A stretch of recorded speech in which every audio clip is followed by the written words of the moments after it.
Blake Brooks tightened the laces of her daughter's shoes with fingers that trembled more from nerves than the morning chill.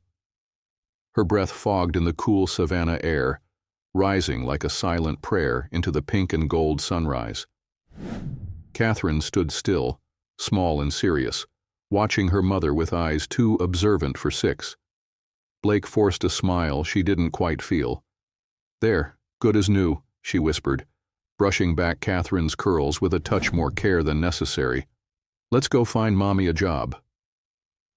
They stood in front of the Callahan Development Group, a towering Georgian mansion restored into an architectural marvel of glass and stone, gleaming against the cracked sidewalk where Blake's worn flats barely held together. She tilted her chin upward, taking in the polished brass plaque, the trimmed hedges, the heavy mahogany doors. Everything about it screamed power, elegance, legacy, and impossibility. But impossible wasn't an option today. Inside, the contrast was jarring. The lobby smelled of lemon polish and money. Crisp suits, hushed tones, expensive heels clicking across imported marble. Blake held Catherine's hand tightly as they stepped onto the ornate rug near the front desk. "Can I help you?" The receptionist didn't smile. Blake cleared her throat.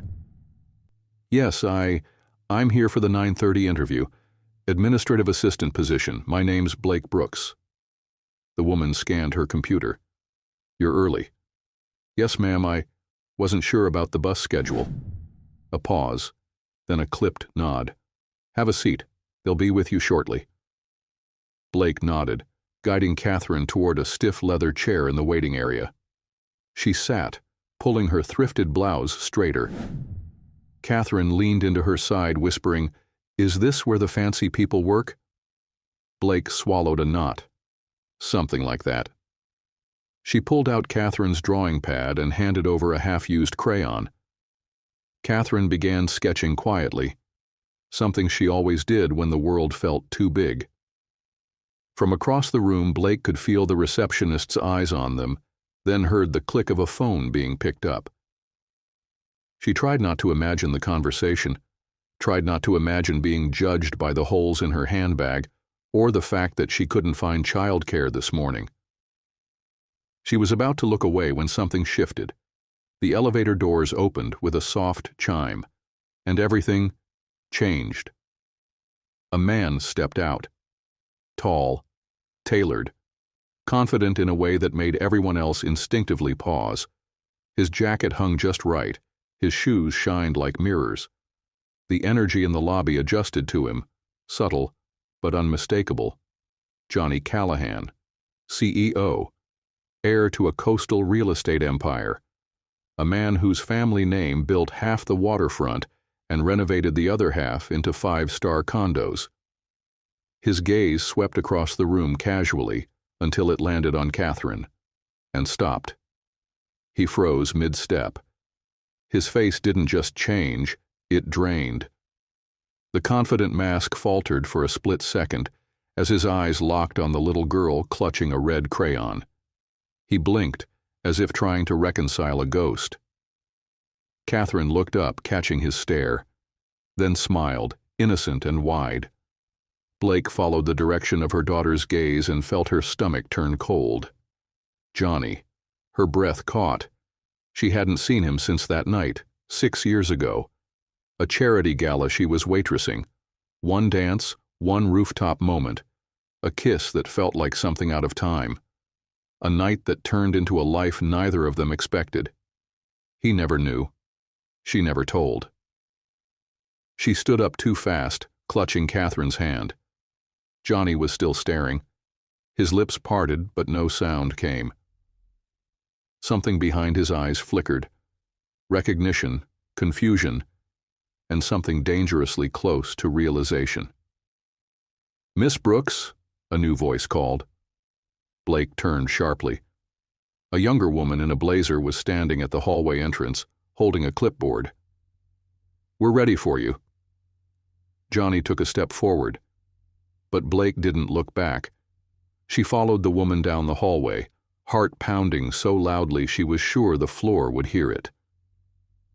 Inside the glass-walled conference room, she sat straight-backed, Catherine beside her. The woman introduced herself as Emma from HR and began the interview formally, asking about Blake's typing speed, scheduling experience, prior administrative work. Blake answered carefully, praying her voice didn't shake. But her thoughts kept drifting. Back to the lobby, to Johnny's pale face, to the way he looked at Catherine. Her voice wavered mid-sentence. "I'm sorry," she said quietly. "Could I get a glass of water?" Emma stood to oblige, stepping out of the room. Catherine tugged Blake's sleeve. "Mommy, that man who stared at me, do I know him?" Blake pressed her lips together. "No, sweetheart," she said gently. "But maybe he thinks he knows you." Before Catherine could ask more, the door creaked open again. But it wasn't Emma. It was him. Johnny stepped inside. If you enjoyed this video, comment 1 to let me know. If not, comment 2.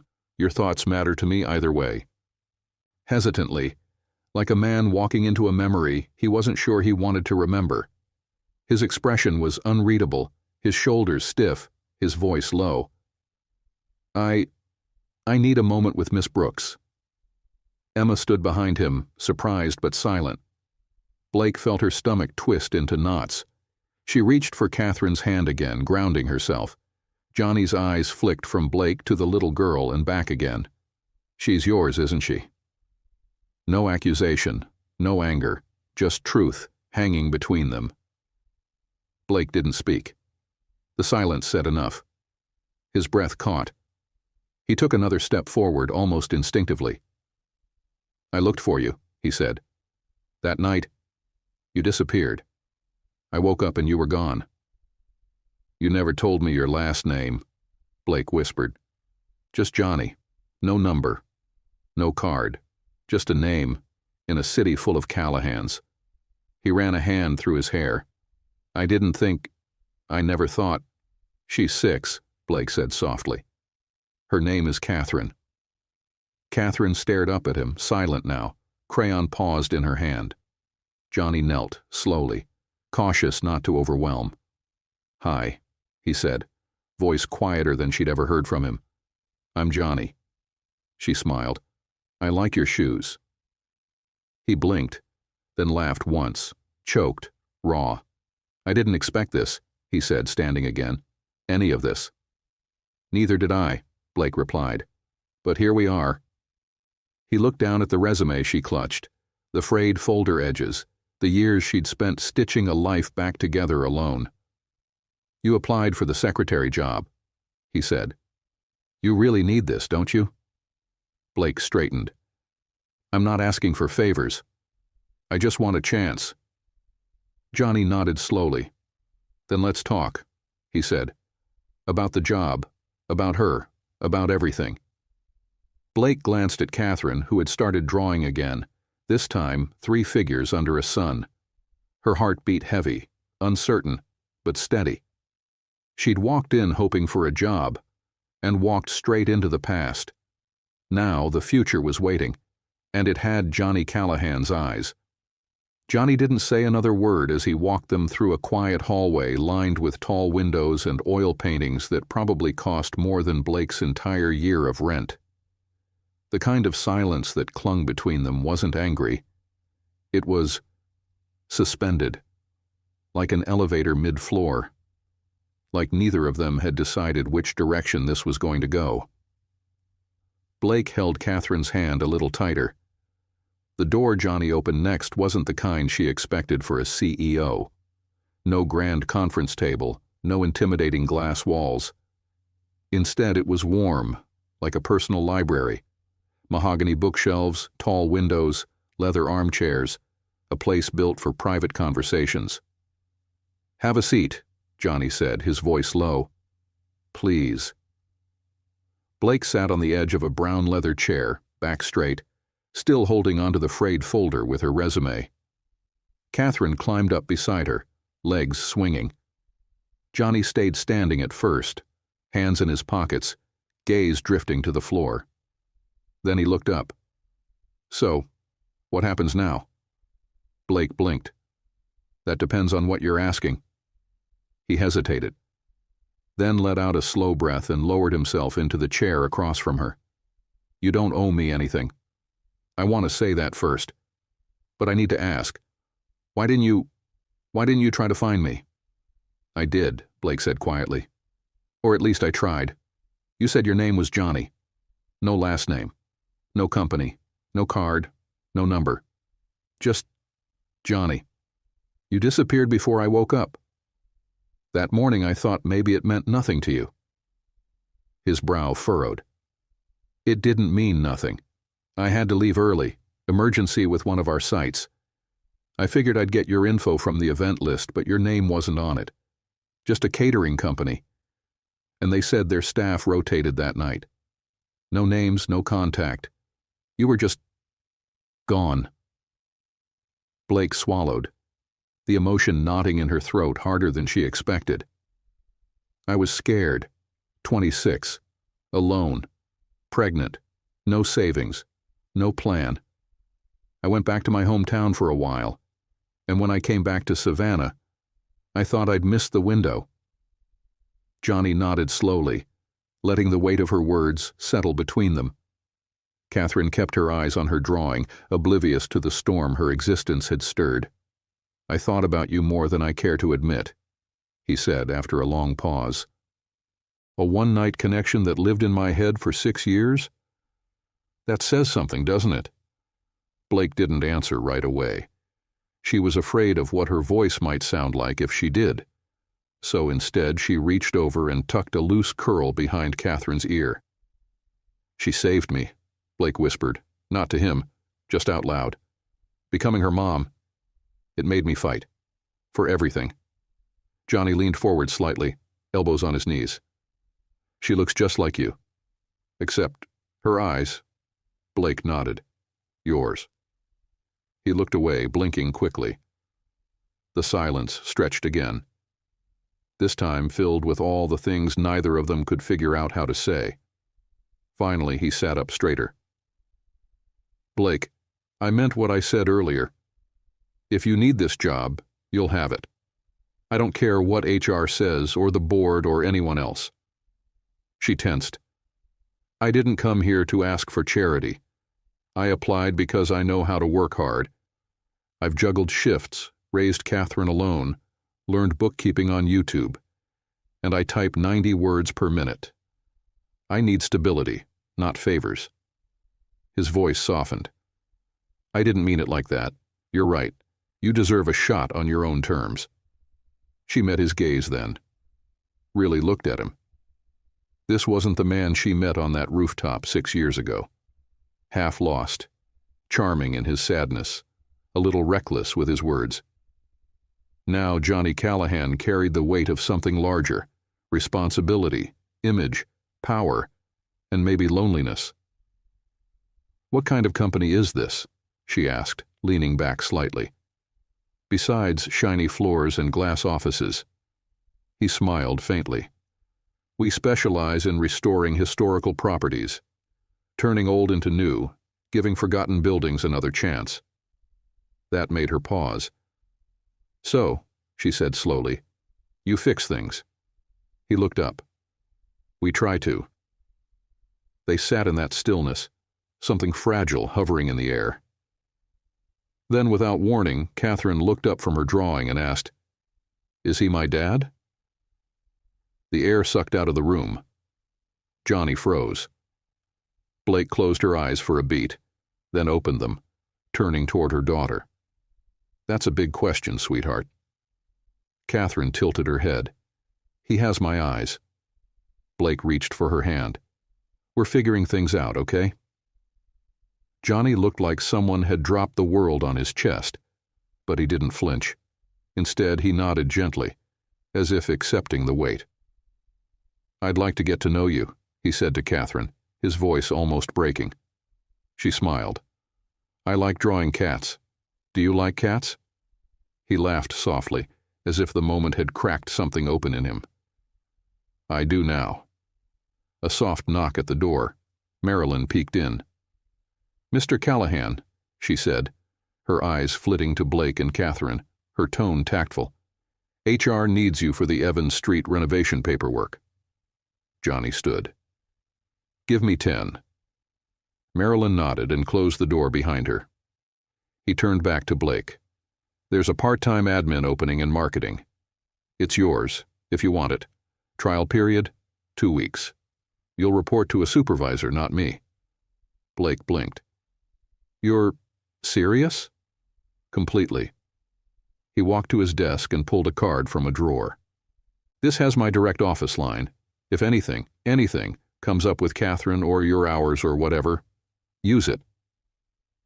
Blake took the card but didn't look at it. I'll earn this, she said, and not because of who you are. He nodded. I wouldn't want it any other way. Their eyes met again, holding just a little longer this time. As Blake rose from her chair, she looked around the room once more. The warm tones, the quiet bookshelves, the way Catherine had settled like she belonged. Outside, the world felt as uncertain as ever. But for the first time in years, Blake felt like the door hadn't just opened. It had stayed open long enough for her to walk through. She took her daughter's hand, whispered, "Come on, sweetheart," and headed back toward the lobby, where real life was still waiting. But maybe, just maybe, something new had begun. The office smelled like freshly brewed coffee and printer toner. A low hum of conversation and keystrokes filled the air as Blake stepped into the marketing department for her first official day. The moment felt surreal. She'd spent so long watching buildings like this from the outside, always wondering what it would feel like to belong. Now she was on the inside, but belonging still felt a few steps out of reach. Catherine had been dropped off at the local community center's half-day program, thanks to a voucher Marilyn helped her secure. Blake made a mental note to thank her again. Small mercies mattered when your whole life had been built on duct tape and scraped chances. A woman in a cobalt blazer approached, carrying a sleek tablet and a look of curated efficiency. Her heels didn't make a sound on the polished floor. Blake Brooks? Blake nodded, gripping the strap of her worn leather bag. I'm Tasha Nguyen, Associate Creative Lead. You'll be assisting me for now. We move fast, but I'll ease you in. Come on, I'll show you where you'll be sitting. Blake followed her through a bright, open-concept office. The walls were lined with marketing visuals, mood boards, printed ads, color swatches, more creativity than she'd seen in a long time. Her desk sat tucked into a small corner near a bulletin board covered in sticky notes and brand slogans. On it rested a company-issued laptop, a welcome folder, and a fresh notebook. This is yours, Tasha said, gesturing to the setup. We'll start with calendar management, email coordination, and some vendor research. Sound okay? Blake nodded, her voice catching slightly. More than okay. Tasha smiled faintly, then leaned in just a little. Don't let the glass walls fool you. Most people here are decent. Just sharp-edged. You'll learn who's who. Blake didn't need to ask what that meant. She'd been reading People for Survival since she was 18. Within the first hour, she'd logged into half a dozen platforms, updated a project tracker, and responded to vendor requests like she'd been born behind a keyboard. The rhythm was comforting, familiar, measurable. But what wasn't familiar was the glass door that occasionally swung open down the hallway, the one to Johnny Callahan's office. Every time it did, Blake's heart jumped just a little. She hadn't seen him since that quiet, breathless conversation 2 days ago. She wasn't sure if she wanted to, or if she wanted to see him too much. You're doing great, Tasha said as she passed by again, glancing at Blake's screen. No one expects you to be perfect, just responsive, reliable. The rest can be taught. Blake offered a small smile, grateful. But just as Tasha walked away, another voice drifted across the room. Cooler, controlled, a tone used to being heard. That's the new assistant? Blake turned subtly, not enough to draw attention. A woman stood by the copier, speaking to someone just out of Blake's view. Tall, polished. Her heels echoed intentionally. She wore a pearl pin and a smile that didn't quite reach her eyes. "That's Devon," Tasha whispered as she returned with a folder. "HR. She reports directly to the board, and she doesn't like curveballs." Blake's stomach tightened. Devon's eyes flicked toward her. "So that's who got slid into the admin role," she said, like it was a joke only she understood. "Interesting." Tasha shot her a look. "She's qualified." "Of course," Devon replied, turning. "Didn't say she wasn't." But the tone said plenty. By lunchtime, Blake found herself walking briskly down the sidewalk, heading toward the tiny park a block away to clear her head. She sat on a weathered bench under a crepe myrtle tree, scrolling through missed messages and school emails on her phone. Her fingers paused over a message from the community center. Catherine had drawn a picture labeled "My Family" and wanted to show it to Mr. Johnny. Blake stared at the words, unsure whether to smile or cry. She didn't notice the shadow approaching until it stopped right beside her. "Didn't mean to startle you." Johnny. He held a cup holder with 2 iced coffees, offering one. "I figured you didn't take lunch," he said. "Tasha's schedule can be brutal." Blake hesitated, then took the cup. "Thanks, you didn't have to." "I know." He sat down beside her. Not close, but not far either. They sipped in silence for a moment, the spring air warm and gentle around them. "She's okay?" he asked softly. "Catherine?" Blake nodded. "She made a picture, wants to show you." A smile flickered across his face. "She's got your spirit. She's got your eyes." Another pause. Then Johnny leaned forward, elbows on his knees, staring ahead. "I didn't expect this," he said. "Not her. Not you. Not the way this is making me rethink everything." Blake didn't respond right away. Then she asked, "Why now, Johnny?" He turned to look at her. "I don't mean to sound ungrateful," she added quickly, "but why step in now? Why offer me a job? Why coffee? Why this?" He looked down at the condensation on his cup. "Because," he said quietly, "when I saw her, something cracked open. All these years I've poured myself into buildings, deadlines, deals, and for what? To stand in a lobby and feel like a ghost from a past I never got to finish?" Blake felt her throat tighten. "And then there you were," he continued, "and she was. And suddenly all the things I buried hit me like they'd been waiting for their moment." He finally met her eyes. "I don't know what this is yet. I'm not asking for forgiveness or permission. I'm just here." Blake's heart thudded hard. She wanted to trust that, wanted to believe something good could come without it falling apart. But life hadn't made it easy for her to believe in good anymore. "I don't have answers either," she said, "but I know how to show up." And then softly she added, "So let's just show up. See where it goes." If you enjoyed this video, comment 1 to let me know. If not, comment 2. Your thoughts matter to me either way. He nodded, slowly, like a man accepting something sacred. Back at the office, Blake sat down at her desk just as Devon passed behind her. "You missed a call," she said without stopping. "Let's work on response time." Blake didn't flinch. She picked up her headset, smiled faintly, and said into the receiver, "Marketing support, this is Blake Brooks. How can I help you today?" Her voice steady, her heart a little fuller. She was showing up. And maybe, just maybe, something real was starting to grow. The Monday morning rain came down in light drizzles that streaked across the office windows like watercolor tears. Blake sat at her desk, fingers poised over the keyboard, but her thoughts were elsewhere. The cursor blinked like it knew she wasn't ready to type. Tasha was out sick, which meant Blake was covering the department's inbox solo. She could handle it. She had handled worse. But the silence today felt thick. Every now and then her eyes drifted to the hallway, to the frosted glass office door with the name Johnny Callahan etched in black lettering. She hadn't spoken to him since the coffee in the park. Not because she didn't want to, but because she didn't know what she wanted to say next. The door opened. Blake looked down quickly, pretending to focus on a spreadsheet.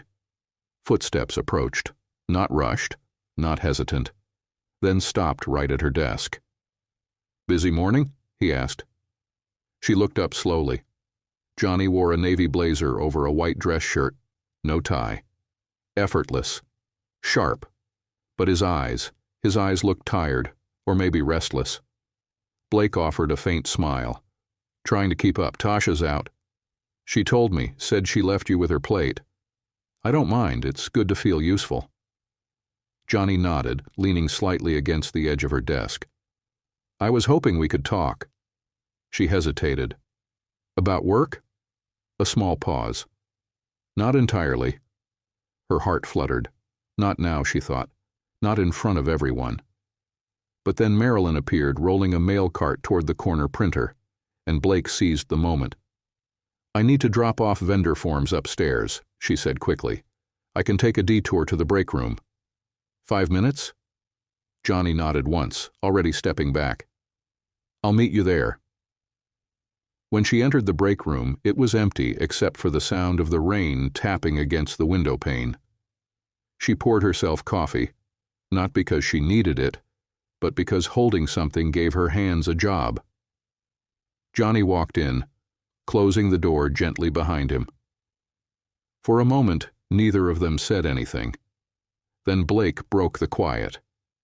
"You're making this harder than it needs to be." Johnny raised an eyebrow. "How?" "By not staying in your lane. I came here for a job. That's what I need. Stability, routine, a safe path forward." "I'm not trying to disrupt that," he said calmly. "I'm just trying to understand where I fit into it." Blake stared at the steam curling from her cup. "That's just it," she said softly. "I'm still figuring that out myself." Johnny walked to the window, his back turned to her. "I never thought I'd have a daughter. I always figured if I did, I'd know from the start. I'd be there at the hospital cutting the cord, fumbling with diapers, learning lullabies off-key." He paused, then looked over his shoulder. "But I didn't get that. I got this." His voice cracked slightly at the end. Blake's chest tightened. She set the cup down gently. "I didn't keep her from you to hurt you. I did what I thought I had to do at the time. I was scared and alone, and your world, it looked nothing like mine." Johnny turned fully toward her. "It still doesn't."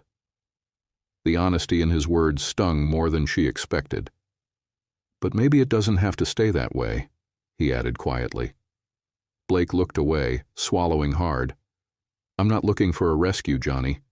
I'm not waiting for some wealthy man to swoop in and fix things." "I know," he said, stepping closer. "That's not what I'm offering." Their eyes locked, and something passed between them. A current too electric to name, too raw to fully contain. It held years of what-ifs, regrets, unfinished sentences. Then a knock on the door broke the spell. It opened slightly, just enough for Devon to peek in. "Oh," she said, her expression perfectly neutral. "Didn't mean to interrupt." Blake stepped back immediately, her spine straightening. "We were just finishing up," she said, brushing past Johnny to leave. But Devon's gaze lingered. Later that afternoon, Blake sat at her desk sorting through project timelines when Marilyn stopped by with a quiet hum in her throat. "You all right, honey?" she asked, her voice gentle.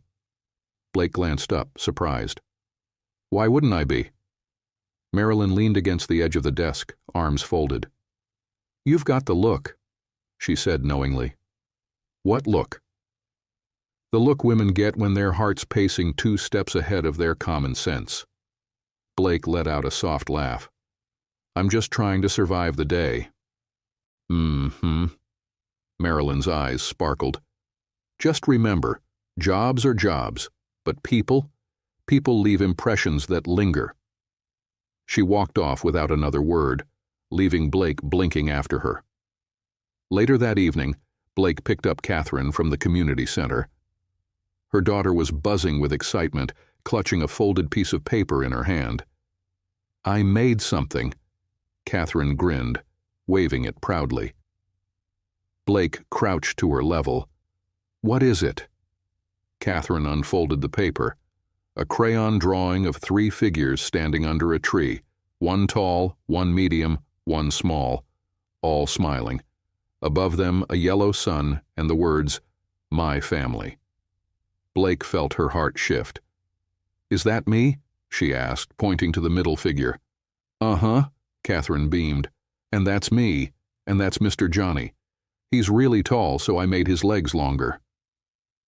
Blake stared at the page, caught between emotion and memory. "Can I show him?" Catherine asked. "Please?" Blake hesitated, then nodded. "Tomorrow." She kissed her daughter's forehead. That night, after Catherine had fallen asleep, Blake sat by the window of their tiny apartment, her knees pulled up, the drawing in her lap. The city lights flickered below, but her world felt quiet. Not empty. Not anymore. Just full of questions she wasn't afraid to ask anymore. And a door, one she never expected, now stood halfway open. Blake stood in front of the tall, white-paneled doors of Johnny's office, holding Catherine's drawing in one hand and her own uncertainty in the other. Her other fingers fidgeted at the seam of her skirt, smoothing a wrinkle that wasn't really there. It was late afternoon, nearly the end of the workday, and most of the staff had already packed up. The office had quieted into that strange twilight calm, where the buzz of productivity was replaced by the hush of unwinding. Behind the door she could hear muffled voices, Johnny's, low and steady, and someone else's sharper, clipped with authority. She didn't need to guess who it was. Viola Callahan, Johnny's aunt, the one who sat on the board, the one whose name still turned heads in Savannah like she owned half the town, and maybe she did. Blake had never met her, but she'd heard things. Everyone had. Elegant, strategic, and not one to suffer surprises. Catherine tugged at her hand. "Is he in there?" Blake nodded softly. "He's in a meeting, sweetheart. Let's just wait a minute." They sat on the leather bench near the corner window. Catherine swung her legs back and forth, holding the drawing close to her chest. She hummed something under her breath, lost in her own world. The door opened suddenly, and Viola Callahan stepped out, her heels striking the floor like punctuation marks. She was as striking as the rumors promised. Shoulders square, hair in a perfect chignon. A silk scarf knotted at her neck. She paused when she saw them. Her gaze went from Blake to Catherine, then narrowed with calculation. "You must be the new hire," she said coolly. Blake stood. "Blake Brooks." Marketing admin. Viola's eyes flicked to Catherine. "And this is?" "My daughter." The pause that followed was thin as glass. "She looks familiar," Viola said slowly, though her tone implied she already knew exactly who the child was. "She's here to drop something off," Blake replied, keeping her voice calm. Viola didn't smile. "Does HR know you bring her in after hours?" "It's not after hours yet," Blake said evenly. "And it's not a habit."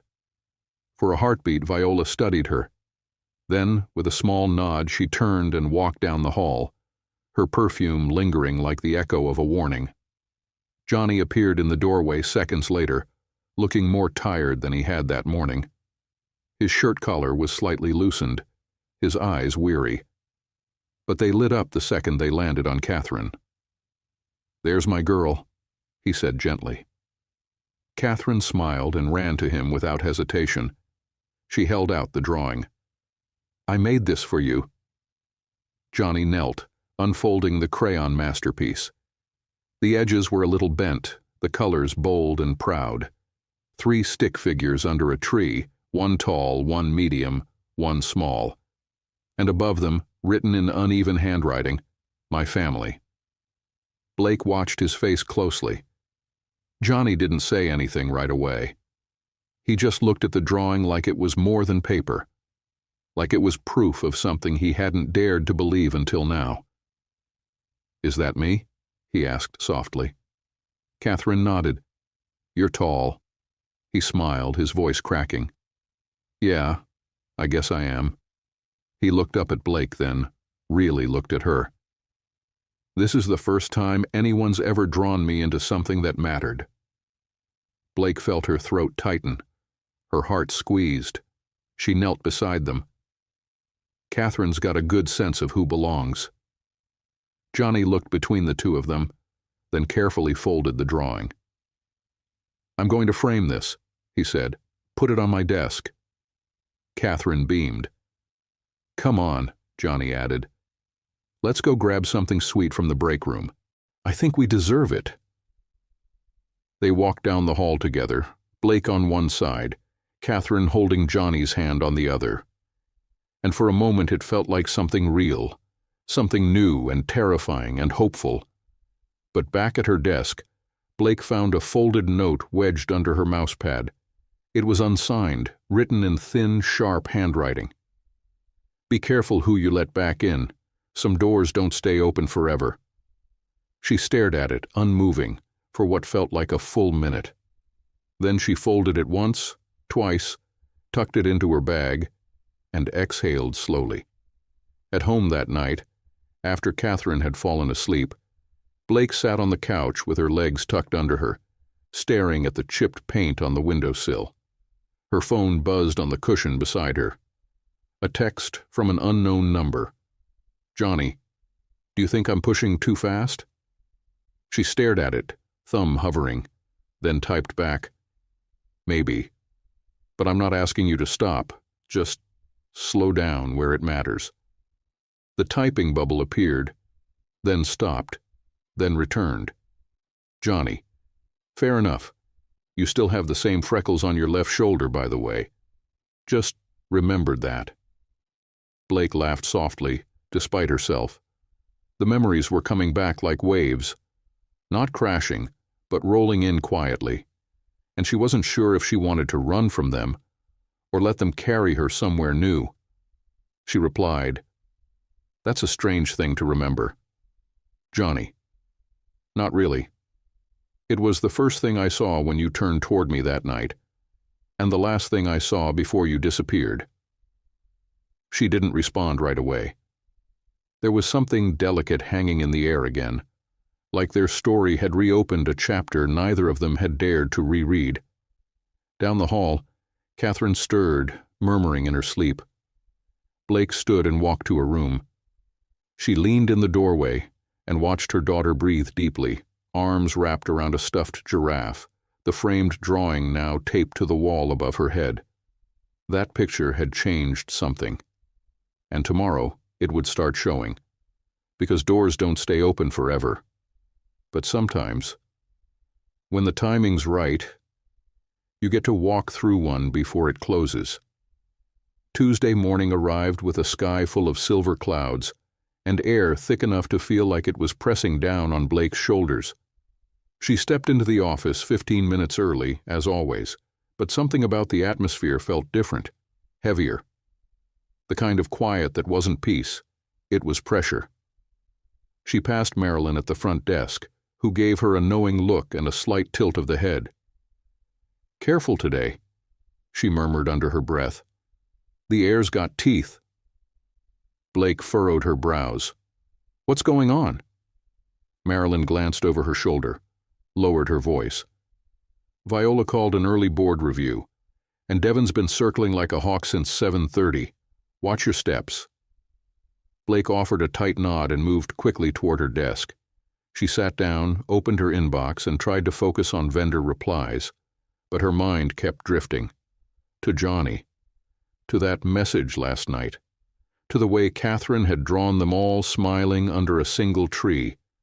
Maybe she should have deleted the note she found yesterday, the one warning her about open doors. Instead, she had folded it carefully, slipped it between the pages of her planner like a whisper she wasn't ready to throw away. A soft tap on her desk jolted her. It was Devon. "Ms. Brooks," she said with professional crispness. "You're needed in conference room B now." Blake blinked. I wasn't scheduled." "Now," Devon repeated, her lips forming a tight smile that didn't reach her eyes. Blake stood, heart crawling up into her throat. The hallway felt longer than usual, her shoes louder. Conference room B was already half filled when she arrived. Viola sat at the head of the table, a closed leather folder in front of her, reading glasses perched low on her nose. Johnny was beside her, straight-backed, but quiet. 2 other board members flanked them, both in suits, both unreadable. Devon held the door as Blake entered. "Please," Viola said, gesturing to the lone chair at the end of the table. "Have a seat." Blake sat slowly, fingers locking together in her lap. Johnny looked at her for the first time, and his expression, subtle but unmistakable, told her he hadn't known this was coming. Viola cleared her throat delicately. "This won't take long," she began. "As you're aware, Callahan Development holds itself to high professional standards, especially regarding impartiality in internal hiring." Blake didn't move. "Our HR department received a flagged concern regarding your recent placement," Viola continued. "Given your unique personal connection to Mr. Callahan, we are obliged to conduct a review of that hiring process." Blake's voice was steady but quiet. "I applied like anyone else. Interviewed. Started on a trial basis." Viola nodded slowly. "And yet, despite limited corporate experience, your name was fast-tracked. You were assigned to a high-visibility department, and our CEO has been seen engaging with you and your daughter on multiple occasions. That, Ms. Brooks, becomes an optics issue." Johnny leaned forward. "A child's drawing and a cup of coffee are hardly misconduct." "Optics," Viola repeated sharply without looking at him. Devon stepped in, sliding a printout across the table toward Blake. It was a photo, grainy, clearly from a distance. Blake and Johnny in the park, from their coffee break 2 days ago. Catherine in between them, holding his hand. Blake's throat tightened. "Who took this?" Johnny asked, eyes narrowing. Viola remained calm. "It doesn't matter, it exists. And it raises questions." Blake's voice broke into the silence. "So what do you want me to do? Leave?" Viola removed her glasses and set them down, folding her hands. "I want to protect the company's image, and yours. You're clearly capable, but perhaps your presence would be better suited in a less public-facing role, discreet, quiet, until this situation is better defined." Johnny spoke before Blake could. "She's not being reassigned." Viola's gaze snapped to him. "Excuse me? You're not punishing her for having history with me," he said calmly, but his tone was firm. "We both know this isn't about policy. It's about control." Viola's lips tightened. Johnny continued. "If we start reshuffling people every time they're connected to someone on the board, half this floor would be empty." Blake sat frozen. Then Viola turned to her, expression unreadable. "You have promised, Ms. Brooks. Don't confuse that with invincibility." She stood. Meeting over. Devon lingered a beat too long behind her, shooting Blake a look that didn't need words. As the room emptied, Johnny stayed seated. He looked at Blake, really looked at her, like he wanted to say a dozen things and didn't know which one to choose first. "I'm sorry," he finally said. "I should have seen this coming." Blake's eyes burned, but she refused to let anything fall. "I told you," she whispered. "I can't afford chaos." "This isn't chaos," Johnny said. "It's pushback. That's different. It means we matter." She stood, her voice shaking. "Number. It means the more I let you in, the more doors slam behind me." He reached for her wrist gently. Don't let her scare you. I'm not scared of her, Blake said, pulling her hand away. I'm scared of becoming something I've spent years trying to avoid, dependent. Johnny didn't chase her. He just sat there, alone at the long table, as Blake walked out. Back at her desk, Marilyn handed her a paper cup of lukewarm tea. I heard, she said gently. Blake said nothing. Marilyn placed a hand on her shoulder. You don't have to shrink to fit the room, honey. Just keep showing up. That's how we win. Blake nodded, her voice gone. Later that night, after Catherine was asleep, Blake sat on the floor beside the couch, head against her knees. The drawing was still taped on the wall above Catherine's bed, 3 stick figures under a tree, all smiling. She closed her eyes. She didn't know how to keep all the pieces steady. But she knew she wasn't going to back away just because someone else felt uncomfortable with her worth. Because for the first time in a long time, she'd remembered what it felt like to be seen. And this time, she wasn't going to let them erase her. It rained again that Friday, not a storm, just the kind of steady, rhythmic drizzle that seemed to soak into the bones. The streets shimmered, and the trees outside the Callahan building swayed gently in the breeze. Blake stared out the break room window with her hands wrapped around a paper cup of tea, though she hadn't taken a sip in 10 minutes. She hadn't seen Johnny since the board meeting, not once. Not even a glimpse in the hallways. And part of her was relieved, space felt safe. But part of her hated how empty that space felt. The note in her planner still haunted her. Be careful who you let back in. Some doors don't stay open forever. She hadn't told anyone about it, not even Marilyn, especially not Johnny. She wasn't sure if it was a warning or a threat. Rough morning? Tasha's voice pulled her back. Blake turned to see her co-worker drop her umbrella near the coat rack, shaking out her curls. Rain's making the servers lag, Blake muttered. Tasha gave her a look. That's not what I meant. Blake smiled weakly and sipped the now cold tea. It's just been a week. Tasha leaned against the counter. People here have short memories, Blake. The whispers will fade. They always do, especially when you prove them wrong. Blake looked down. What if proving them wrong means letting someone else down? Tasha tilted her head. You mean him? Blake's eyes flicked up, startled. Tasha just smiled. You're not as subtle as you think. Neither is he. Before Blake could answer, her phone buzzed in her pocket. A text. Johnny, can we talk? Just you and me.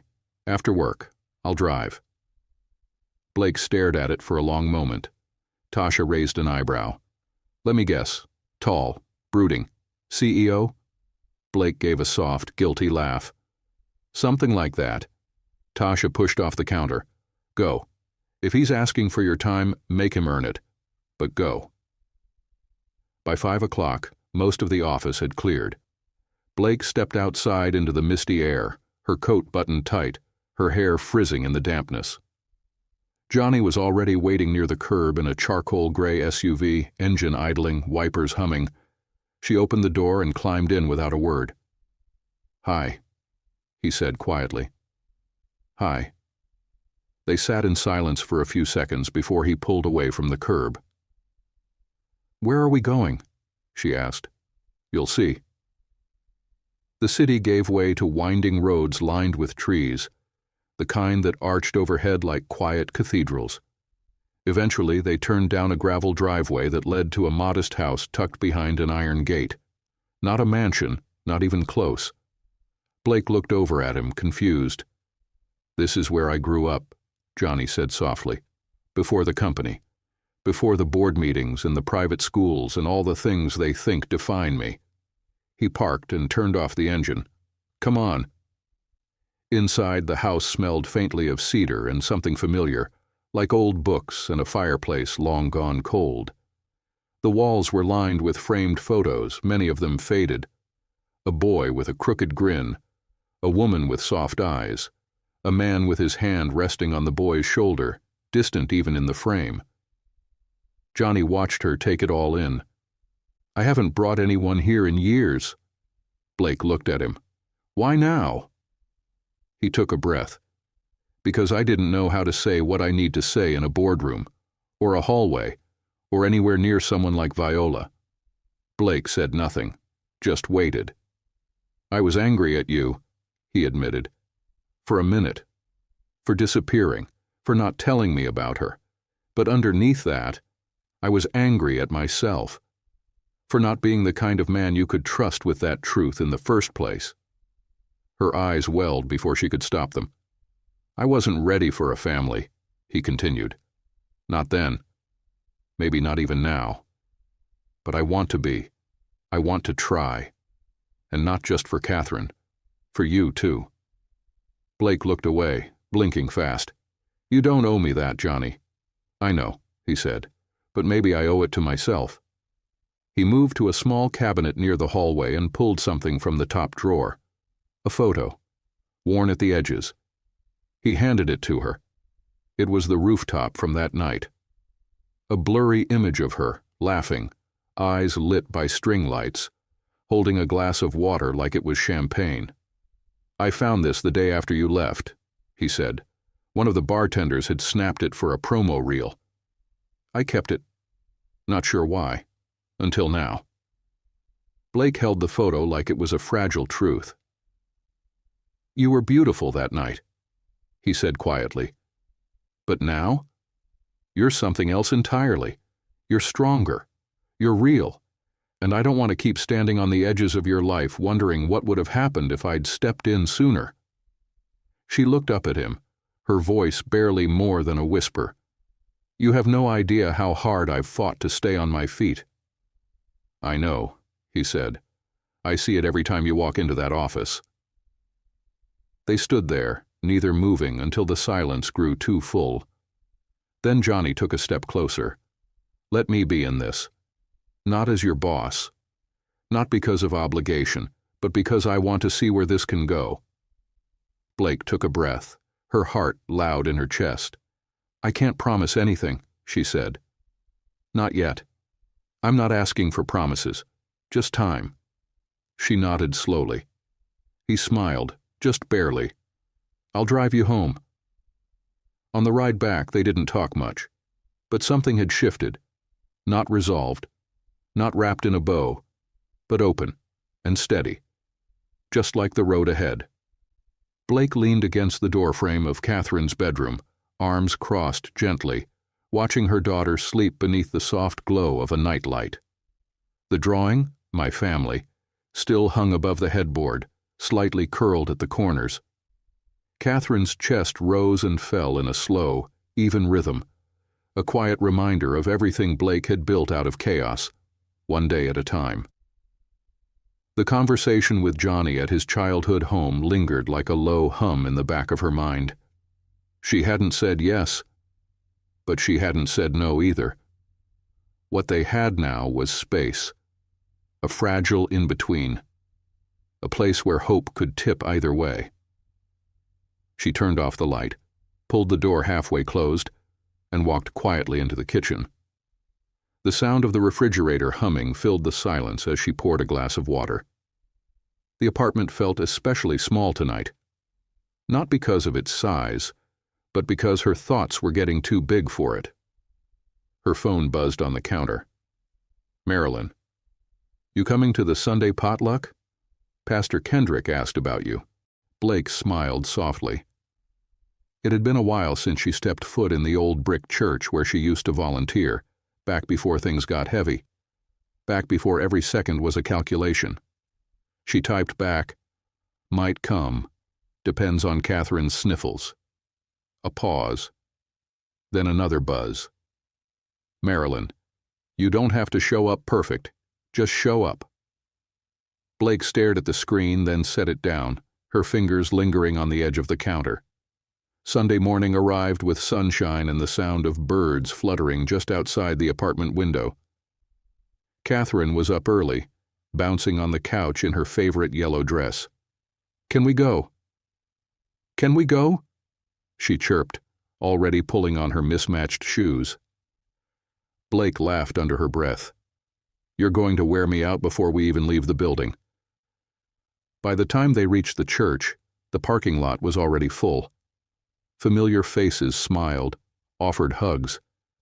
A few older women with silver hair and weathered hands pulled Blake into conversations about how much Catherine had grown, how long it had been. Inside the community hall, tables were covered in checkered cloths and casserole dishes. Laughter echoed off the walls, and the scent of peach cobbler floated through the air. And then, Blake Brooks. She turned. Pastor Kendrick stood in the doorway, arms wide, eyes warm behind his glasses. You brought sunshine with you. Blake chuckled as she stepped forward. Only the noisy kind, she said, nodding toward Catherine, who was already showing off her drawing to a group of children by the juice table. The pastor rested a hand on her shoulder. I'm glad you came, and I hear your life's taken a few interesting turns lately. Blake exhaled slowly. That's one way to put it. They walked outside together onto the shaded steps behind the church. I imagine it feels like you're standing on a rope bridge in the wind, Pastor Kendrick said, leaning on the railing. Blake nodded. I'm trying to hold everything steady. Catherine, the job, my own heartbeat. And him? The pastor asked gently. Blake looked down at her hands. I don't know, she whispered. He says he wants to try. But part of me wonders if that's just guilt or nostalgia. Pastor Kendrick tilted his head. And part of you? She hesitated. Part of me wants to believe him. Then maybe don't think of it as believing him, he said. Think of it as believing yourself. You've survived more than most. You'll know the truth when it shows up. She closed her eyes for a second.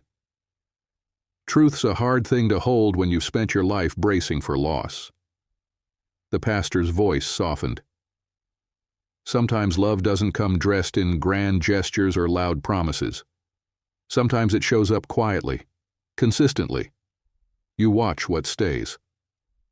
Later that evening, Blake opened the front door to their apartment and nearly tripped over a small box on the welcome mat. Brown paper, no return label. She picked it up slowly and stepped inside. Catherine ran to the couch, dragging her stuffed giraffe along. Blake sat at the kitchen table and unwrapped the paper. Inside, a small wooden frame. Inside the frame, Catherine's drawing, the original one, but printed, enhanced, placed gently between panes of glass. At the bottom, a tiny brass plate. My family. May this be the first of many moments we hold on to. She turned the frame over. Taped to the back was a note in Johnny's handwriting. No expectations. Just this. A memory that matters. She stared at it, emotion catching her breath like a knot in her chest. Her phone buzzed. Johnny. She left it in my back seat. I figured she'd want it back. Then a second message. Johnny. And maybe you needed the reminder more than she did.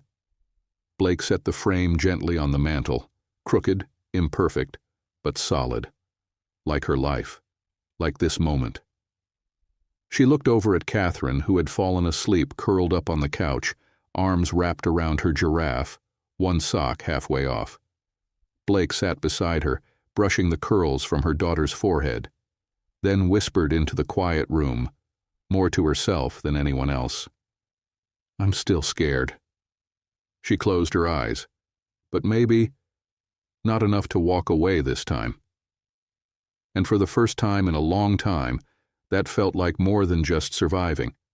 It felt like beginning. The office felt oddly quiet for a Monday. Blake sat at her desk, the framed copy of Catherine's drawing carefully tucked into her bag beside her lunch. She hadn't planned on bringing it in, but when Catherine caught her near the door that morning and whispered, "Maybe you want your family with you today," Blake hadn't been able to say no. She glanced across the room. Devon was on a call near the printer, her voice sharp and clipped as usual. but something about the way she kept glancing over her shoulder made Blake's nerves twitch. Tasha popped her head over the divider. "Hey, heads up," she said, lowering her voice. "There's buzz about a zoning issue on the Eastbrook project. Rumor is someone missed a deadline. Big one." Blake frowned. "I haven't touched Eastbrook." "I know, but someone's looking to offload blame fast." "Who?" Tasha looked toward HR, then back. "Guess." Before Blake could respond, her phone lit up. "Johnny, can you step into my office when you have 5? Her stomach fluttered. She typed back, "On my way." Johnny's door was half open when she reached it, the light spilling out into the hallway like an invitation. He stood behind his desk, sleeves rolled, eyes serious. No trace of their recent softness, no quiet smiles. "Close the door," he said. Blake did. He motioned for her to sit, but she stayed standing. "What's going on?" she asked. Johnny handed her a document. It was a printed internal report.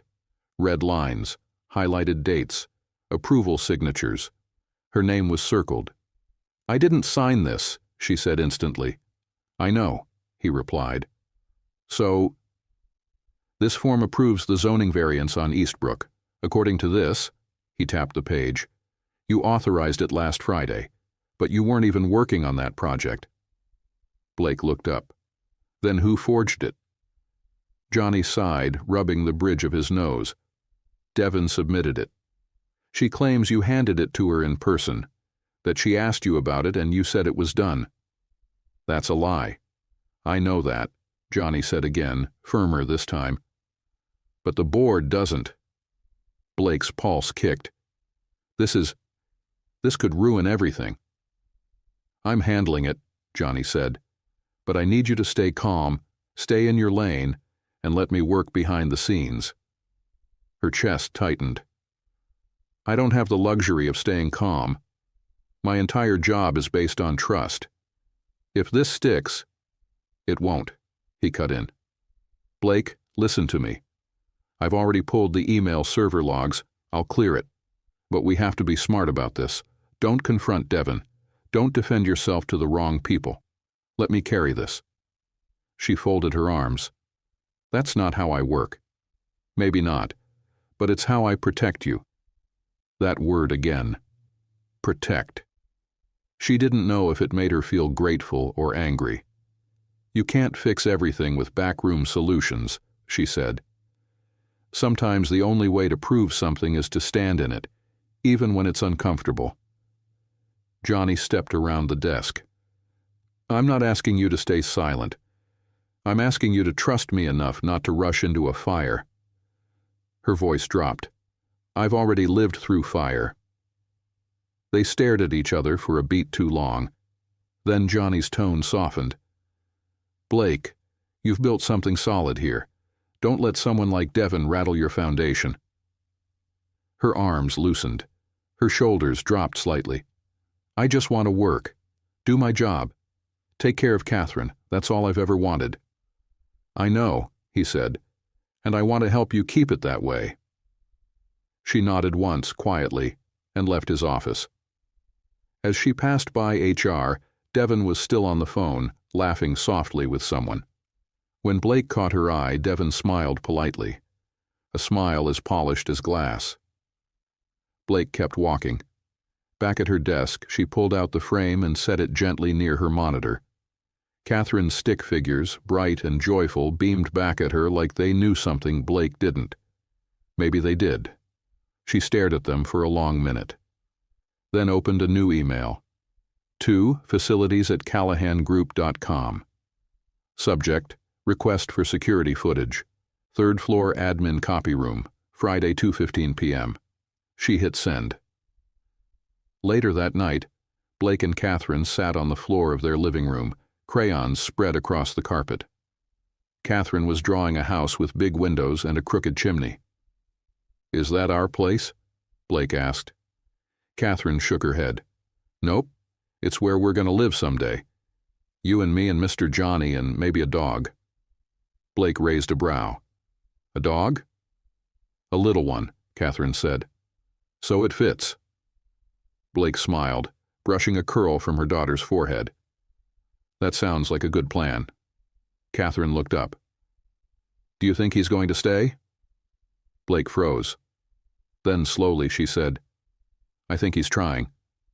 And for now that was enough, because trying meant showing up. Trying meant standing beside her, not in front of her. And as Blake turned out the light that night, she let herself believe, for the first time in a long time, that maybe not all storms came to destroy. Some came to wash away the lies. Blake sat in the conference room staring at the looping footage on her laptop screen. It wasn't perfect. There was no sound, and the angle was partially blocked by a rolling cart. But there it was, clear as daylight. Devon entering the admin copy room alone at 2:13 p.m. on Friday carrying a file, leaving at 2:17. Blake's name had been time-stamped at 2:15. But she had been on a Zoom call across the hall during that entire window, something Tasha could verify, something she already had. Her pulse thudded as she paused the video, leaned back, and exhaled. This was the proof. Not gossip, not instinct. Proof. But what to do with it?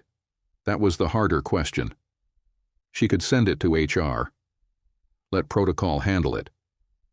But she'd learned by now, protocol could be twisted, especially when someone like Viola was quietly pulling strings. So instead, she clicked the file closed, tucked the USB into her coat pocket, and stood. Down the hall, Johnny's office door was open. He stood by the window, arms crossed, looking out over the courtyard below. He turned as she stepped inside. I got it, Blake said softly. His eyes sharpened. The footage? She nodded, holding up the USB. He motioned her in, then closed the door behind her. For a moment, neither of them said anything. Then Johnny reached for the flash drive, but Blake didn't let go. I want to be the one who brings this forward, she said. Not you, not legal, me. Johnny hesitated. You're sure?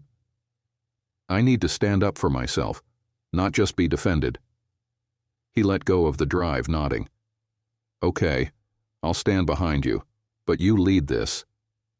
She met his gaze, her voice low. And I don't want this to become a witch hunt. I want accountability, not destruction. I'll make sure of it. Blake tucked the drive back into her pocket and turned toward the door, then paused. Thank you, she added, for trusting me with this.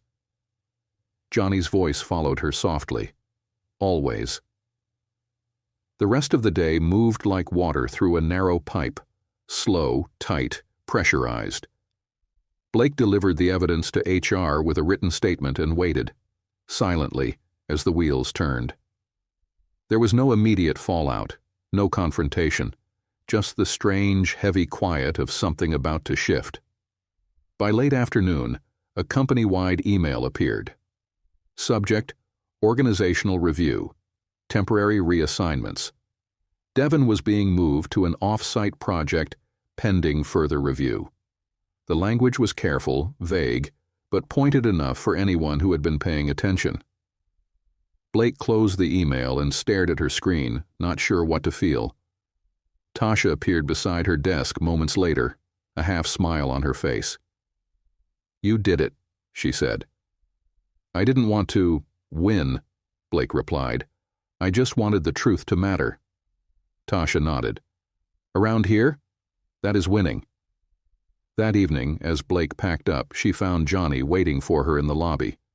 No suit jacket, just his sleeves rolled and his hands in his pockets. I was thinking, he said, if you're not too exhausted, maybe we could take Catherine out this weekend. Somewhere quiet. Just us.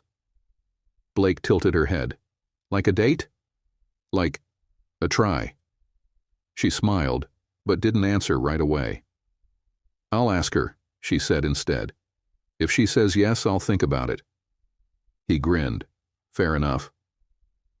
Saturday morning brought sunshine that felt like a reward. Blake stood at the edge of the playground in Forsyth Park, watching Catherine race toward the swings. Johnny stood beside her with 2 coffees in hand. "Vanilla oat milk latte," he said, handing her the cup. "Right?" "You remembered," she said, surprised. "I remember what matters." They sat on a bench in silence, watching Catherine pump her legs higher and higher. "She laughs with her whole body," Johnny said, smiling. "She lives that way too." He looked over at her. "I want to be part of that, not just on Saturdays." Blake stared ahead. "That's a big promise." "It's not a promise," he said quietly. "It's a beginning." She turned to face him. "I'm scared," she admitted, "of letting you in, of it being real, of it falling apart." He nodded. "Me too." Their eyes met, the air thick with unspoken things.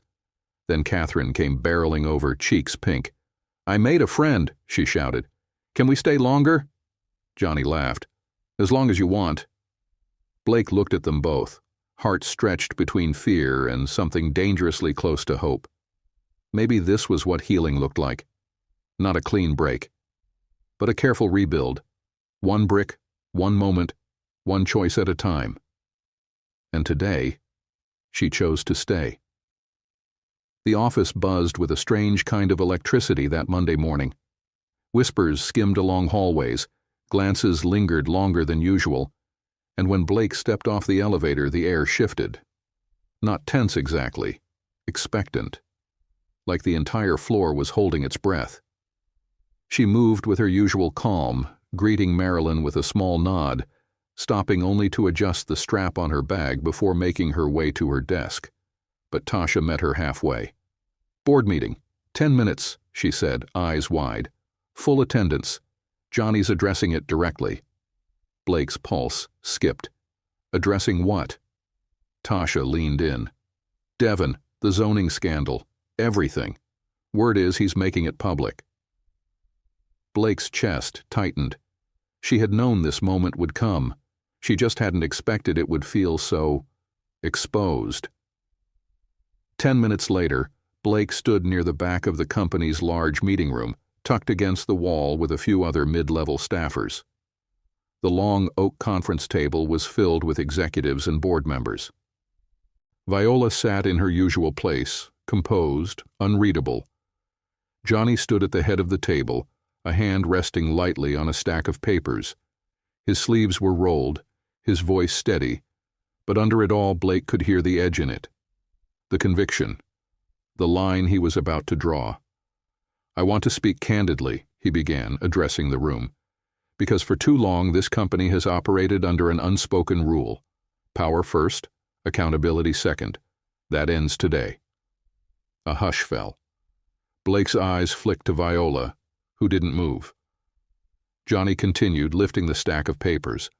"Last week, our zoning paperwork for the Eastbrook project was falsified. An internal investigation confirmed the submission was altered and approved under someone else's name." He paused, then looked across the room. "At Blake Brooks."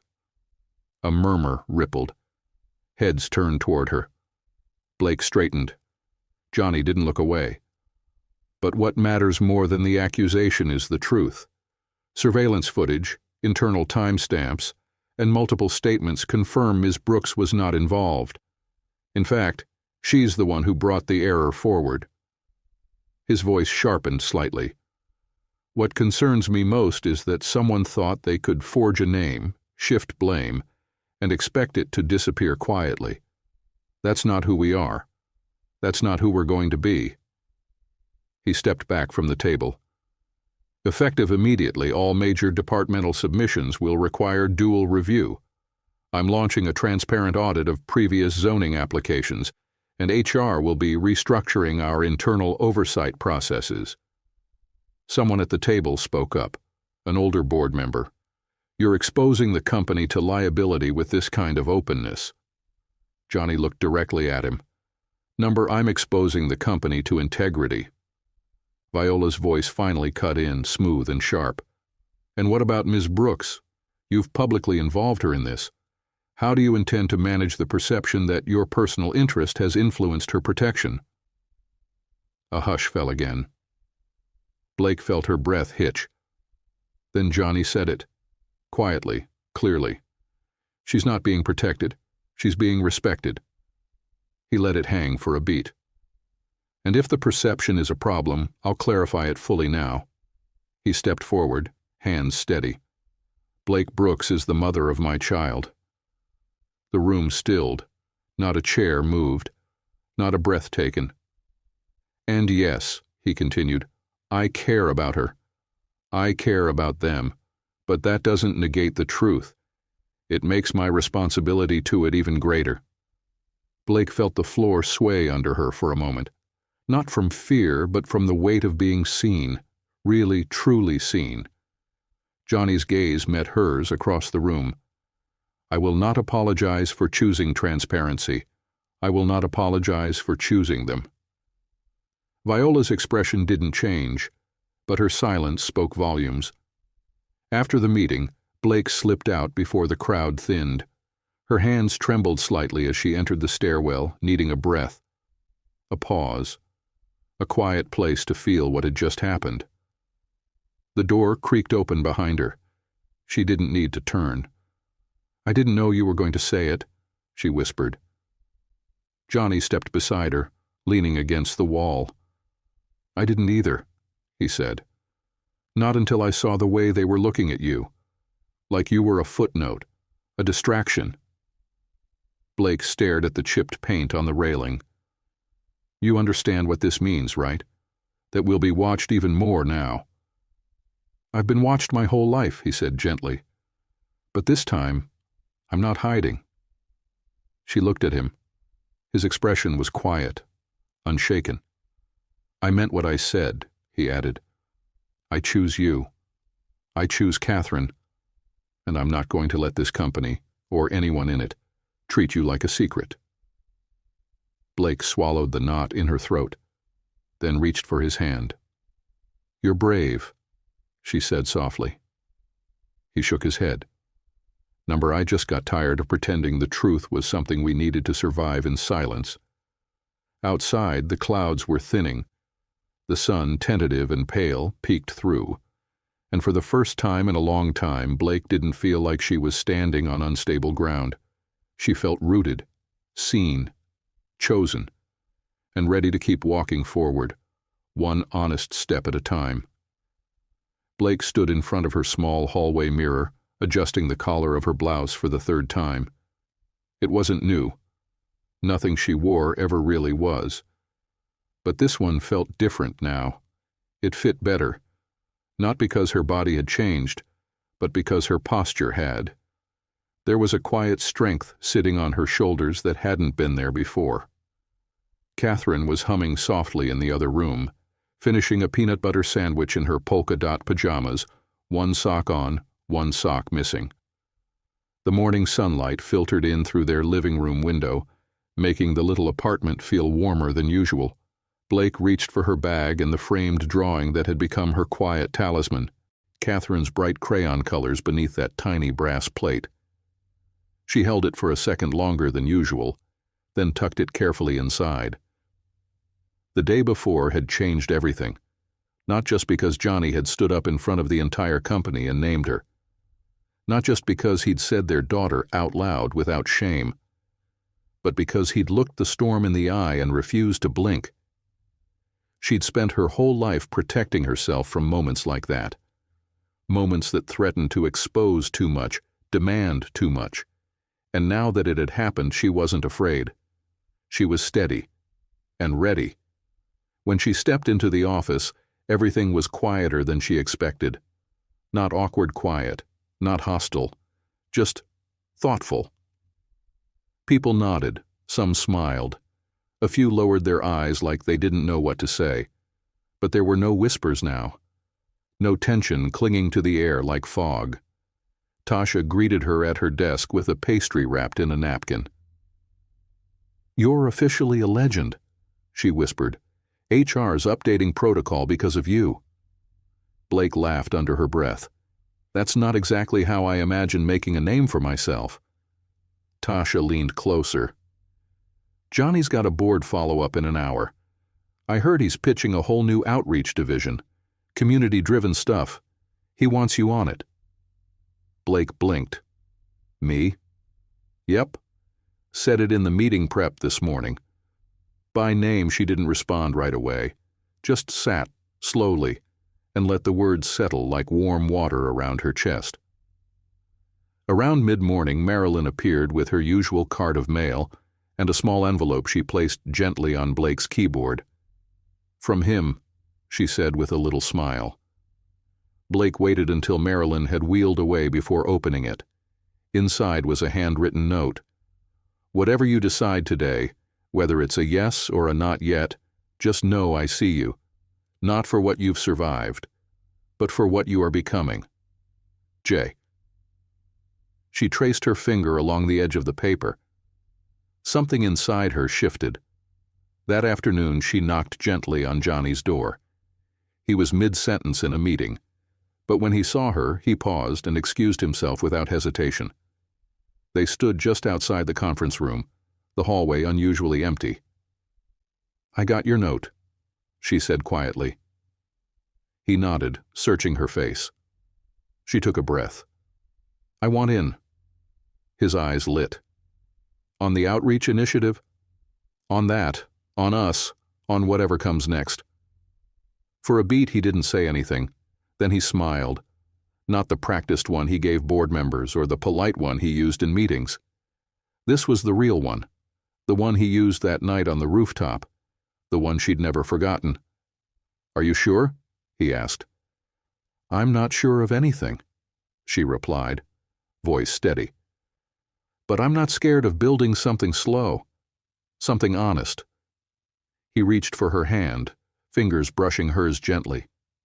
I've got a lot to learn, he said, about being a partner, about being a father, but I'm here, for all of it. Blake smiled. Then let's start there. As she walked back to her desk, the weight she'd carried for years didn't vanish, but it felt lighter, like someone else was finally willing to help carry it. By the end of the day, the sun had dipped low, casting golden light across the windows.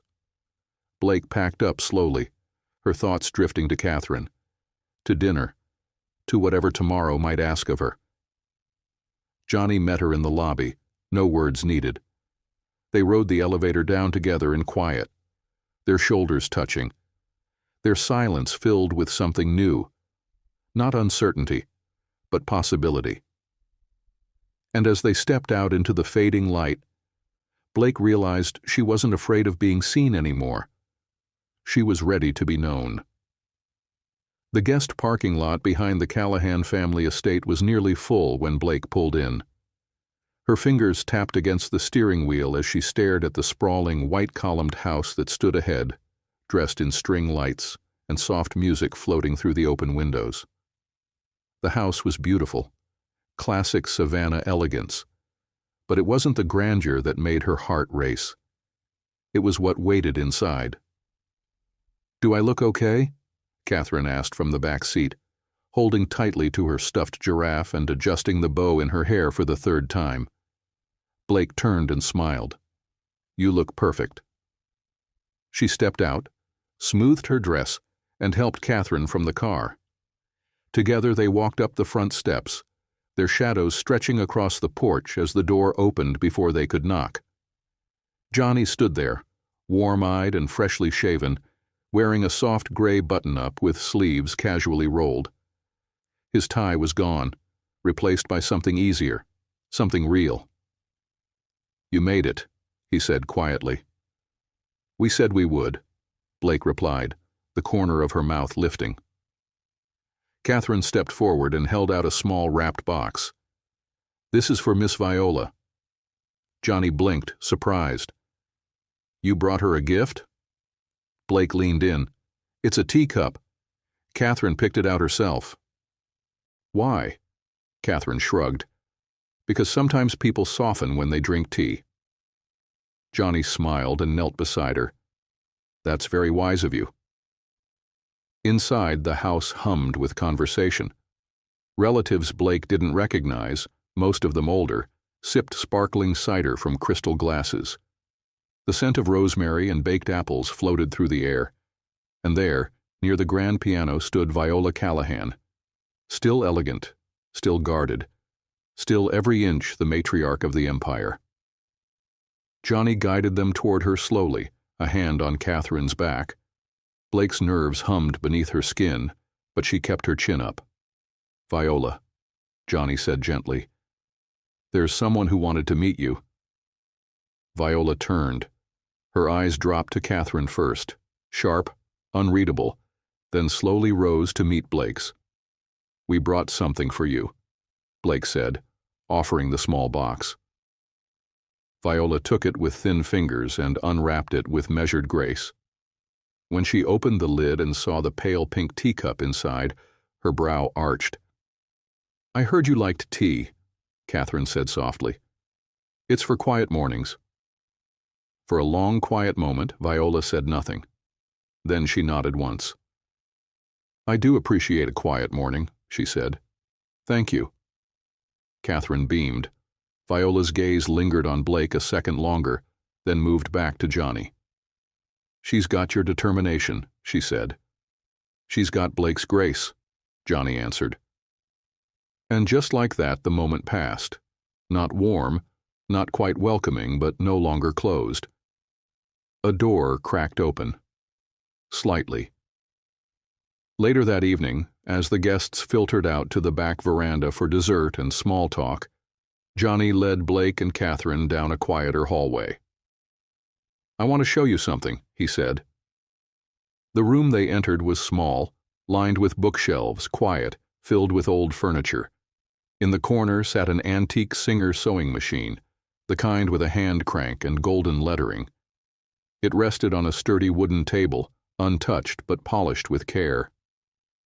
"It was my mother's," Johnny said, voice softer now.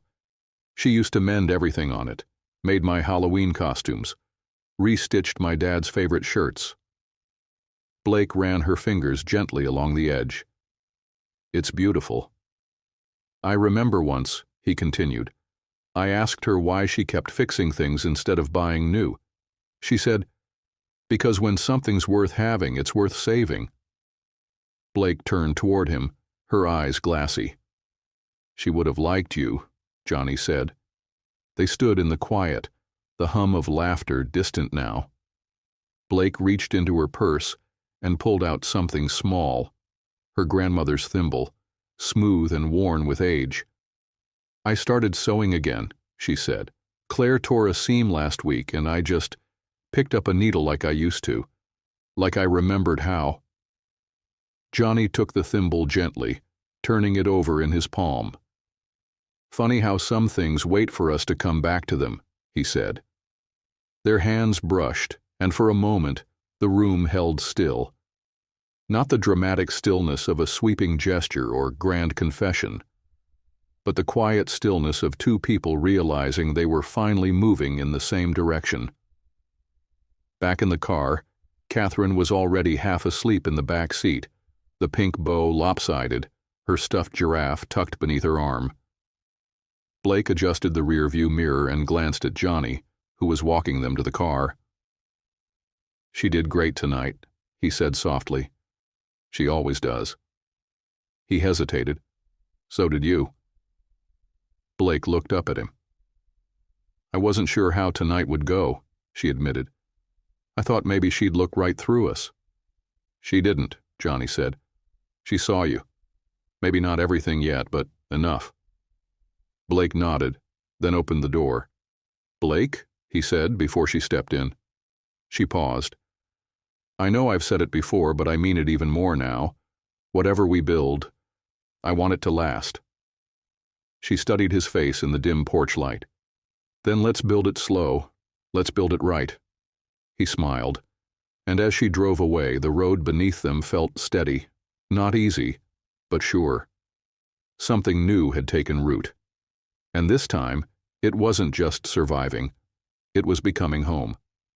Blake stood on the balcony of her apartment, the early morning light brushing soft gold across the city skyline. The buzz of traffic hadn't started yet.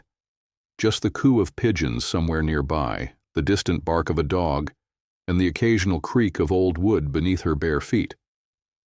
She held her coffee with both hands, watching as Catherine's drawing, now framed above their tiny dining table, caught a sliver of sunlight through the open window. It glowed in a way that made her chest ache. Everything in their life had been so fragile for so long. Moments like this, still and real, didn't come easy. But lately, they'd been arriving more often. Behind her, Catherine's soft footsteps padded toward the kitchen. "Mommy, are we really going today?" Blake turned. "We are." Catherine grinned, her gap-toothed smile full of wonder. "To the ocean?" Blake nodded. "Johnny's already packing the car. We'll stop at the new site first, then drive the rest of the way to the beach." Catherine twirled in her pajamas. "I'm bringing my seashell book," Blake laughed. "Don't forget your sandals this time." An hour later, they pulled into the gravel lot outside Callahan Coastal, the new project Johnny had been quietly developing for over a year, an affordable housing initiative nestled just outside Charleston, focused on community restoration, not demolition. It was personal to him. And now, she realized, it was becoming personal to her too. Johnny met them at the edge of the property, where rows of foundation lines were being marked with orange flags. He looked up from his clipboard, his expression easing the moment he saw them. "You made it," he said, walking over. "I said I would," Blake replied, shielding her eyes from the sun. "Besides, I wanted to see what's got you up at 5 a.m. every day." He handed her a pair of rolled blueprints, something a little different. She unrolled them, eyes scanning the design.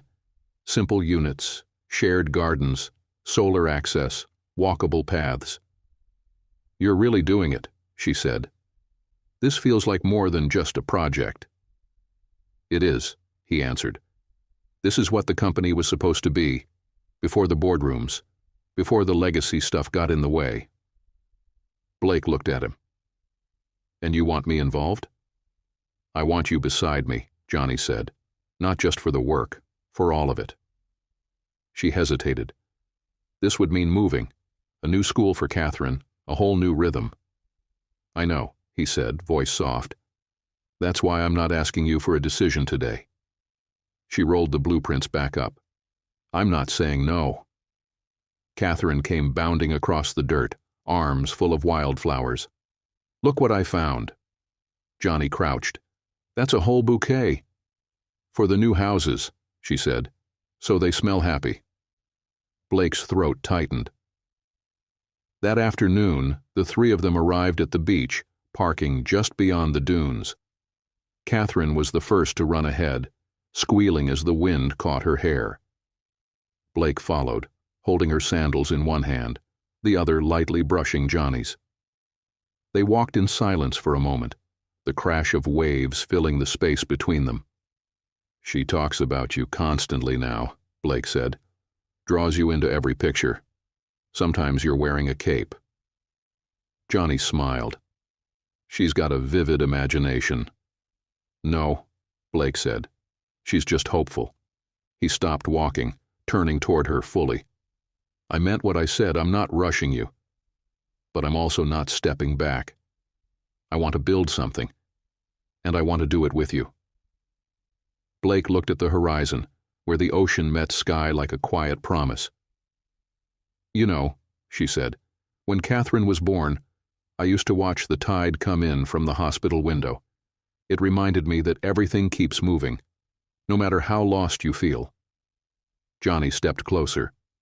"You're not lost anymore." She turned to him. "Neither are you." They stood there for a long moment, wind playing with the edge of her shirt, the hem of his jacket. Then Catherine shouted from down the beach, waving her arms wildly. "Come see, I found a whole sandcastle someone left." Johnny took Blake's hand. "Ready?" he asked. She nodded. "Yeah, let's go see what someone started." They walked together, barefoot in the sand, toward a child's forgotten creation and the place where their own story could finally begin. This time, not in secret, not in silence, but in sunlight. Open, honest, and whole. Blake stood barefoot on the porch of their new home, the wood still smelling faintly of fresh paint and rain. The early morning mist hovered low over the field behind the property, wrapping the quiet world in soft silver. In the distance, the sound of seagulls hinted at the ocean, not far away now. She breathed in slowly. No traffic, no sirens. Just air, clean, wide, full of promise. Inside, Catherine's laughter floated down the hallway like a ribbon. She was chasing bubbles Johnny had been blowing through a plastic wand, her giggles echoing off the walls. The place still echoed. No curtains yet, no pictures on the walls, but it felt like home already. A mug of coffee warmed Blake's hands as she watched them through the open doorway. Johnny was still in his old college sweatshirt, barefoot like her, crouched on the floor while Catherine bounced in circles around him. The morning sun cast soft golden lines across his face, making him look younger than she remembered. Lighter, like something had been lifted. Blake stepped back inside. "You two are going to knock over the entire bookshelf if you keep that up." Johnny looked up at her with a grin. "We're testing the foundation." Catherine puffed out her chest. "The house passed." Blake laughed and walked to the kitchen, where a single cardboard box remained unopened. She pulled out the last item inside, a small ceramic plate with a cracked edge. It was from her first apartment with Catherine, back when they had almost nothing. She placed it gently on the shelf beside new ones, like a bookmark in a story that would never be forgotten. Later that afternoon, they sat in the backyard beneath a big oak tree, the shade stretching across a picnic blanket. Catherine was drawing again, this time a full page filled with stick figures. Herself, Johnny, Blake, even the neighbor's cat who had already claimed their porch as his kingdom. Johnny watched her from his spot beside Blake. "She really never stops, does she?" Blake shook her head. "It's like she's making up for all the time she spent waiting for the picture to feel full." He looked over at her, eyes serious now. "Can I ask you something?" "Of course." He hesitated. "Do you believe this will last?" She looked out over the grass, watching Catherine press flower petals into the corners of her paper. "I believe we're choosing it," she said. "Every day. That's more than most people do." He nodded slowly. "I want to give her everything I never had." "You already are," Blake whispered. That evening, after dinner, the three of them went for a walk down the quiet street. The sun dipped low behind them, turning the world into a soft watercolor of oranges and pinks. Catherine skipped ahead, chasing her own shadow. Johnny reached for Blake's hand as they walked. "You know," he said, "I used to think love came like lightning, fast, wild, out of nowhere." Blake raised an eyebrow. "You're not wrong," he chuckled. "But I was wrong about how it stays. It doesn't stay because it's thrilling. It stays because people keep showing up for each other, even when it's quiet, even when it's hard." Blake squeezed his hand. "We both had to lose a lot to understand that." He glanced at her.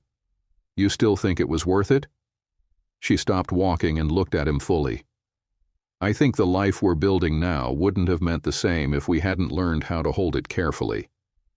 Ahead, Catherine had stopped at the curb, bending down to tie her shoe, or trying to. The lace slipped from her fingers. "Need help?" Johnny called out. Catherine grinned. "I got it." She didn't. Not quite.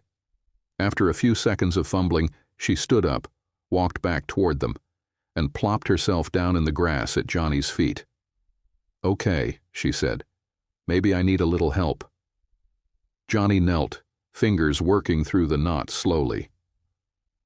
Blake stood watching, heart caught somewhere between ache and awe. "There," Johnny said, tugging the final loop into place. Good as new. Catherine studied it with a serious expression. You're getting better at that. Blake smiled, stepping closer. He's had some practice now. Catherine stood, took both of their hands, and led them toward home. As the front porch came into view, Blake felt a peace settle into her like evening light through a window. For years, she'd run on fear, on survival, on hope that maybe, somewhere down the road, something steady would finally find her.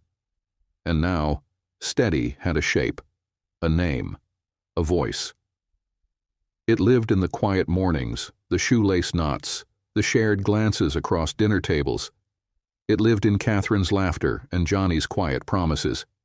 It lived in the life they were choosing, on purpose, and together. She looked at them, her family. Not the one she'd expected, but the one she had built, one piece at a time. And as they crossed the threshold into the little home that smelled of new beginnings, Blake knew she didn't need lightning anymore. What she had now was better. It was love that stayed.